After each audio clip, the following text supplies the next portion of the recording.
नमस्ते दोस्तों, welcome back to the show.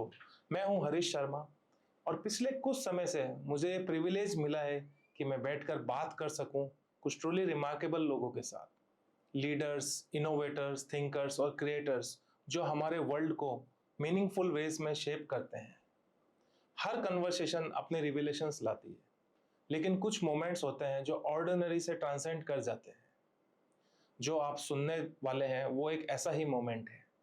इस स्पेशल क्लिप में जो हमारे आर्काइव से, हमारे खजाने से निकला है, आपको ऐसे पर्सपेक्टिव मिलेंगे जो कन्वेंशनल थिंकिंग को चैलेंज करते हैं, विजडम जो सालों की प्रैक्टिस से आती है, और इनसाइट्स जो आपकी ओन जर्नी को अप्रोच करने का तरीका बदल सकती है। ये सिर्फ कन्वर्सेशंस नहीं है, ये विंडो है उन लोगों के माइंड्स में जिन्होंने अपनी लाइफ डेडिकेट की है एक्सीलेंस के लिए। मैं इस पर्टिकुलर सेगमेंट को इसलिए चूज किया है क्योंकि ये कैप्चर करता है कुछ एसेंशियल्स अबाउट ह्यूमन एक्सपीरियंस, कुछ ऐसा जो आपके साथ जरूर रेजोनेट करेगा।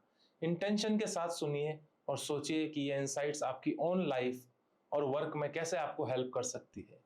यहाँ है वो moment of clarity. FIRE, financial independence and retirement early. अपन सीधा चालू करते हैं, इसको लेके क्या मिसकंसेप्शंस है लोगों में? तो मिसकंसेप्शंस की जहाँ तक बात है वो मेरे ओपिनियन के अंदर सिर्फ उन लोगों में है जिन्होंने कि इसके ऊपर बहुत कम टाइम स्पेंड किया है। जैसे कि 2-3 घंटे कर लिए, कहीं कोई पॉडकास्ट देख लिया, कुछ एक आध किताब भी नहीं पढ़ी है बट लेट्स से कुछ उन्होंने पोस्ट वगैरह सोशल मीडिया पे पढ़ ली। उन लोगों में बहुत सारे मिसकंसेप्शंस रहते हैं। और फिर उसके बाद में मैं शायद उस पर बात कर पाऊँगा जो कि एक्चुअली मेरे को करने के बाद में रियलाइज़ हुआ कि थे। तो बहुत लोगों को लगता है कि अच्छा हाँ, एक कोई मैजिक नंबर है, हाँ यार हम लोग इतना पैसा कमा लेंगे तो काम हो जाएगा। वो मैजिक नंबर कभी नहीं आता है। तुमको आज लगता है कि वो 5 करोड़ काफ़ी रहेगा, तुम जब 5 करोड़ पे पहुँचोगे तो तुम्हें लगेगा कि चल यार 1 साल और काम कर लेता हूँ, 5.5 हो जाएगा। तो it is going to be always a mindset issue. आप ये देखो कि हाँ यार इतने में मेरा काम चल जाएगा क्या, क्योंकि अपर लिमिट जो है वो कुछ एग्जिस्ट ही नहीं नहीं है। करती। So you need to figure out what you are comfortable with. The other way which a lot of people try to calculate it is wrong. तो एक बहुत कॉमन जो भी मेथड्स लोग यूज़ करते हैं वो ये है कि अच्छा हाँ, अपना खर्चा निकालेंगे कि मेरा साल का खर्चा जो है सपोज़ 20 लाख रुपया साल का मेरा खर्चा है, तो मेरे को कितना पैसा चाहिए। अब उसके ऊपर वो कुछ ना कुछ कैलकुलेशन लगा लेंगे कि अच्छा 2 करोड़ होगा तो मैं 10% पे ये ले सकता हूँ, या मेरे को 5 करोड़ चाहिए तो उसके अंदर ये 4% वाला विड्रॉल रेट हो गया, और उसके हिसाब से कैलकुलेट करने की कोशिश करते हैं। उसमें दिक्कत ये है बॉस, आपके एक्सपेंसेस इतने वेल डिफाइंड रहते नहीं हैं।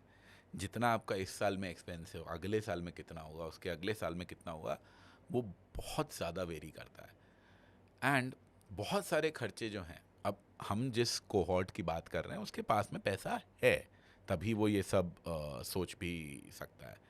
उसके बहुत सारे एक्सपेंसेस जो हैं वो डिस्क्रिशनरी होते हैं।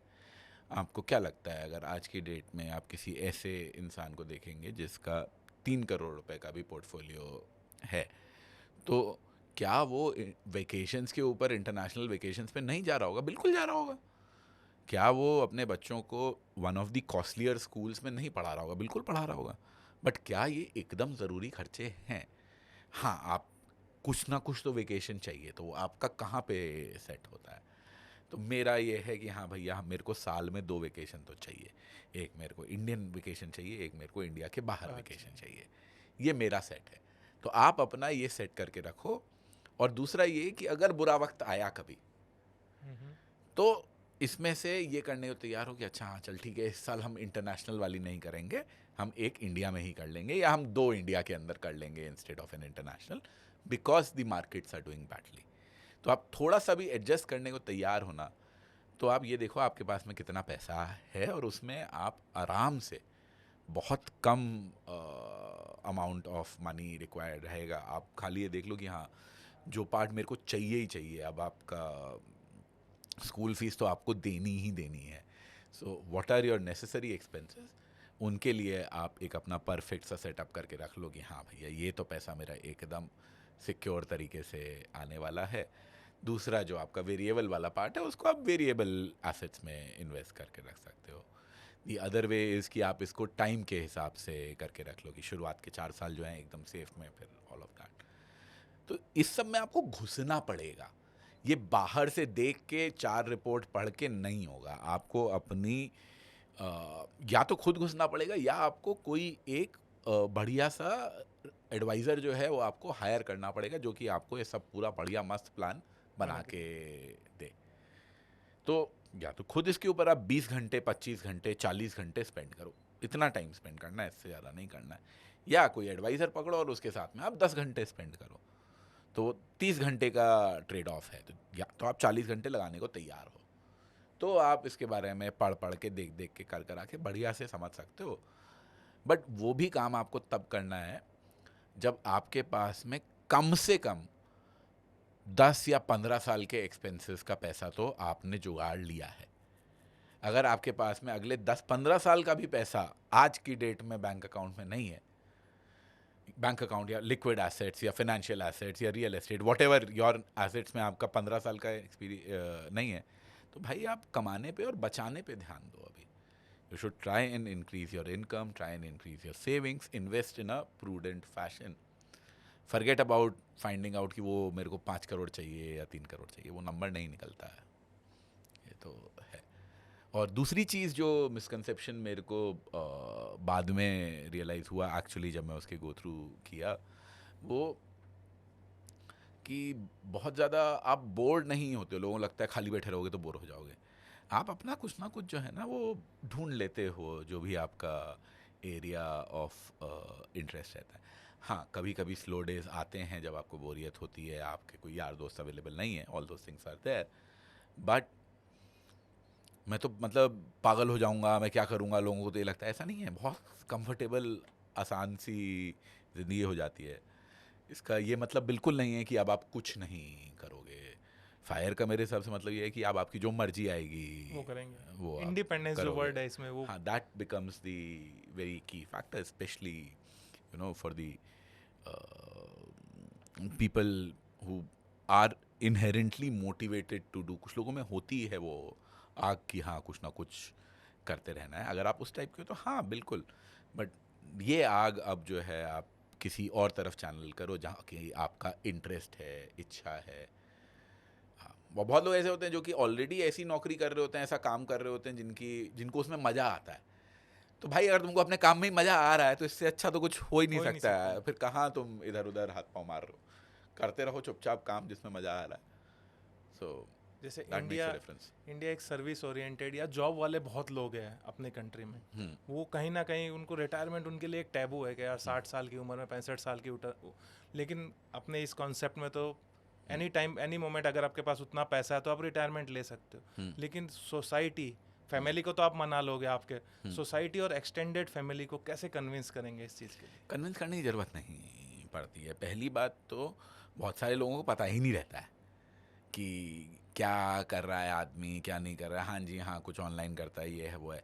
जब तक उनको मतलब कोई जाके आप बताओगे नहीं, तब तक उनको it's not something that they find out that way. वो तो कहीं किसी पार्टी में मिल गए, फंक्शन में मिल गए। और उसके बाद भी मुझे नहीं लगता है कि अगर आपको इतनी ज़्यादा एक्सेप्टेंस की और वैलिडिटी की अपने एक्सटेंडेड नेटवर्क से ज़रूरत है, तो आप कोई भी ऐसा स्टेप ले पाओगे जो कि कन्वेंशन के अलग तरीके से जाता है। सो आई डोंट रियली थिंक, क्योंकि ये नौकरी पहले छोड़ना एक कन्वेंशन से अलग है। आप में उस टाइप का काम करने की क्षमता है या नहीं है, ये आपको पहले से ही पता होगा। लाइफ में आपके और 50 ऐसे ओकेजन्स आए होंगे जब आपने घर से बाहर का कोई कॉलेज पिकअप कर लिया, आपने अपनी मर्ज़ी से शादी करी, और आपने कोई एक ऐसा कोर्स करा जिससे कि शायद आपके पेरेंट्स अग्री नहीं करते थे। तो there might have been various instances. तो मेरे को तो खैर इसमें ज़रा सी भी दिक्कत नहीं हुई, और मुझे नहीं लगता है कि आजकल लोगों को उतना फ़र्क पड़ता है। यार किसको पड़ा है, सबकी अपनी ज़िंदगी है, सब अपने परेशान हैं। अपने बच्चों को, अपने माँ बाप को ही देख लें, उतना ही काफ़ी है। आपने आपकी इस जर्नी में कुछ ऐसा सेक्रीफाइस आपने किया जो बाद में शायद आपको लगा कि बहुत मुश्किल हो गया या मुश्किल हो गया इसको मैनेज करना?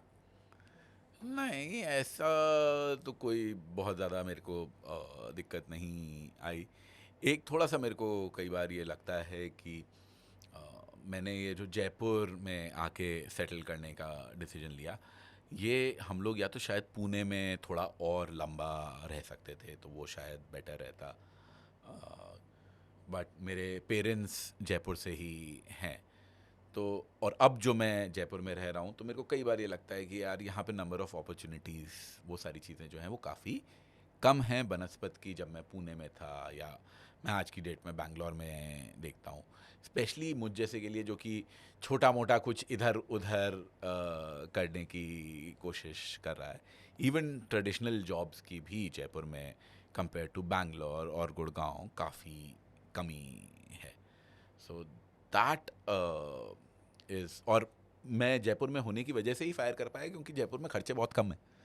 तो ये एक वो जो ट्रेड ऑफ मैंने किया जयपुर को एज अ सिटी पिक करने का, उसका मेरे को कई बार लगता है कि नहीं यार, कोई और सिटी होती तो शायद अभी करने के लिए ज़्यादा चीज़ें